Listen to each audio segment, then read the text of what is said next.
going on, guys? Welcome back to Why Wait. I'm Chris, and today we are going to be doing an RV modification that we've been meaning to do for a long time now, and I honestly don't know why we've been putting it off, because it's something that drives us nuts, and that is the wind grabbing the RV entry door and blowing it out of our hands and just making life kind of a pain in the butt going up and down these stairs.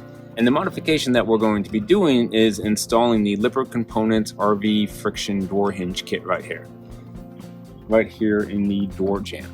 Now, a lot of the new RVs out there already have these pre-installed. It seems to come with a lot of these Lippert doors. But if you're like me and you don't have this, stick around, check out the install. We're going to go over some tips and we're going to see how it works.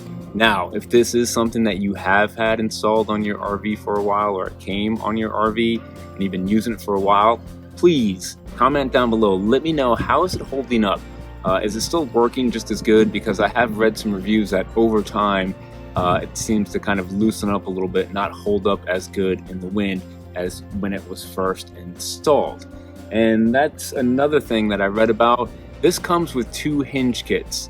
And someone was telling me that try installing one of the hinges first and see how that does. That may actually be enough resistance for you, and then save the other one. You can install it as well if you need more resistance, or if this first one starts to get loose over time.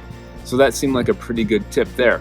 Now, just a heads up, these are not replacement hinges. We're not going to be taking out the old hinges here and replacing them with these new friction hinges. You leave your existing hinges on the door and you're going to be adding them onto the space in between. So you're basically going to be putting one between the middle set of hinges and the bottom set of hinges, and you're going to do the same up top. So let's go ahead and jump into the install, go over a couple tips. I read some things about if you have the solid steps that fold up in the door, which we do, some of the screws can actually maybe get in the way of those stairs folding back up. So we're going to check that out, see what we need to do to avoid that problem, and just any other tips that I come across as I'm installing this.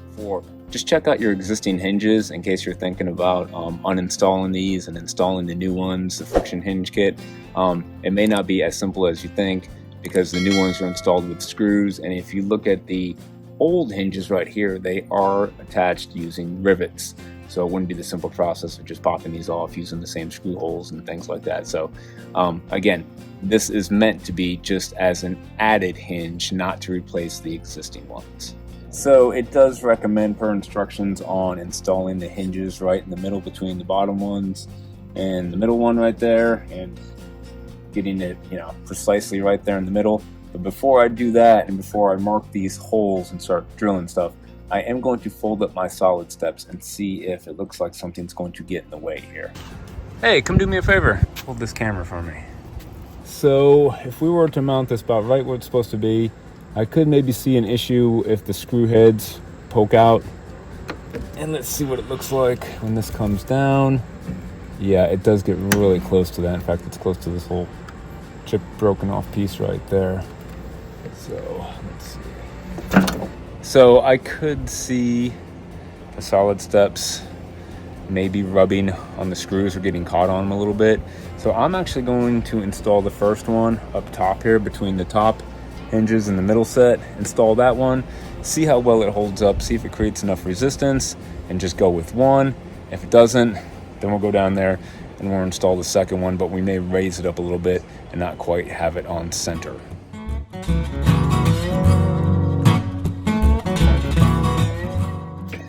By the way, make sure you have one of these little square pan heads when you go to do this project too, because all the hardware that they send you, the self-tapping screws, they're not Phillips.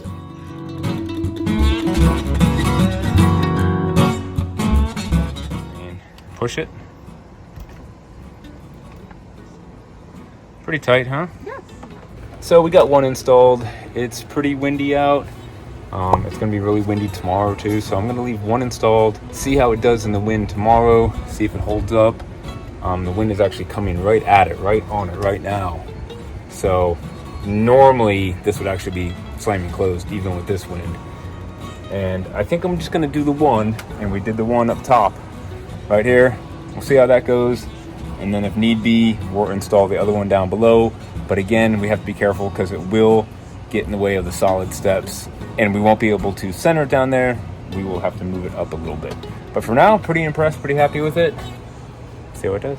Right now, the door's holding tight, so that's pretty good. It's extremely windy out today, and been happy with it. We still just went with the one hinge on there, and we have the wind actually blowing right on this side of it today. I would say my phone says gusting 25 today. Been pretty happy with it. Once in a while the wind will catch it and it'll start moving it somewhat, but it doesn't like slam it closed or anything like that. And personally, I don't think I'd want it really any tighter than that, because then I think it would just become a pain opening and closing it if it was too tight. So we're gonna just save the one extra hinge, put it on when we need it, and I think we'll be good to go. Guys, again, please comment down below if you've been using the friction hinges and how it's been holding up over time, because I am curious about that. So, oh, there's a good gust there. You can see it kind of closes the door, but it's not slamming it or anything like that. So, as always, guys, appreciate you watching the video, and we will see you all next week.